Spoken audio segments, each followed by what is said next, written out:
Assalamualaikum sahabat Muza TV. Mimin pada kali ini menceritakan tentang salah satu hikmah dari menikah. Seorang pemuda menghabiskan banyak waktunya untuk ibadah, dan sedikit waktu untuk bekerja mencari penghasilan, sekedar memenuhi kebutuhannya yang memang tidak banyak. Ketika orang tua dan kerabatnya bermaksud menikahkannya, ia selalu saja menolak. Ia beranggapan bahwa kesibukannya mengurus istri dan anak-anak hanya akan mengganggu ibadahnya kepada Allah. Pemuda itu makin disukai banyak orang karena kesalehannya, dan banyak di antaranya yang ingin mengambilnya sebagai menantu. Di zaman itu, ukuran keutamaan seseorang di masyarakat adalah akhlak dan kesalehannya, tidak seperti sekarang ini yang lebih mengacu pada harta dan profesinya.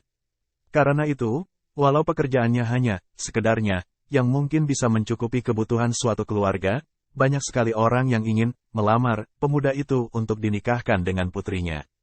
Tetapi pemuda tersebut menolak dan tetap teguh dengan pendiriannya, dan makin meningkatkan kualitas dan kuantitas ibadahnya kepada Allah.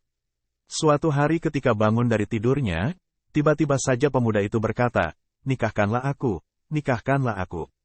Orang tua dan para kerabatnya yang ada di situ, saling berpandangan penuh keheranan.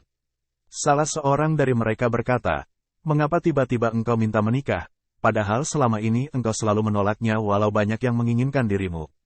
Pemuda itu berkata, "Saya ingin mempunyai anak yang banyak, dan ada di antara mereka yang meninggal ketika masih kecil, belum balik, dan saya akan bersabar karenanya." Sekali lagi orang tua dan kerabatnya berpandangan tidak mengerti, sepertinya tidak ada hubungannya dengan keinginannya yang tiba-tiba itu. Pemuda itu mengerti kebingungan mereka, dan ia menceritakan kalau baru saja bermimpi, seolah-olah kiamat telah tiba. Ia berdiri di padang mahsyar dalam keadaan panas dan haus yang tidak terperikan, seolah-olah akan mematahkan lehernya. Tidak ada sesuatu yang bisa diminum untuk menghilangkan rasa haus dan panas itu, dan sepertinya, penderitaan itu akan berlangsung sangat lama. Dalam keadaan seperti itu, tiba-tiba ia melihat anak-anak yang berjalan dan bergerak di antara begitu banyak orang dengan membawa gelas-gelas perak yang ditutup dengan sapu tangan dari cahaya. Mereka itu mencari-cari dan ketika menemukan seseorang, mereka memberikan minuman dalam gelas tersebut. Ketika beberapa anak melewatinya, ia mencoba mengulurkan tangan mengambil gelas itu sambil berkata, "Berikanlah kepadaku karena aku juga sangat haus." Anak-anak itu menghalangi maksudnya, mereka memandanginya beberapa saat, kemudian berkata, "Anda tidak mempunyai anak di antara kami, dan kami hanya memberikan minuman kepada ayah dan ibu kami."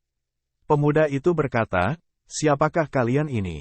Mereka menjawab, "Kami adalah anak-anak dari kaum muslimin, dan kami meninggal sewaktu kami masih kecil, dan orang tua kami bersabar dengan musibah dari Allah tersebut."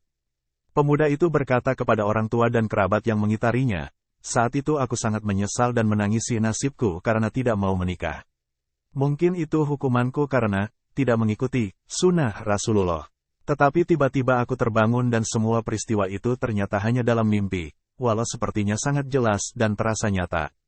Karena itulah aku tiba-tiba berteriak minta segera dinikahkan."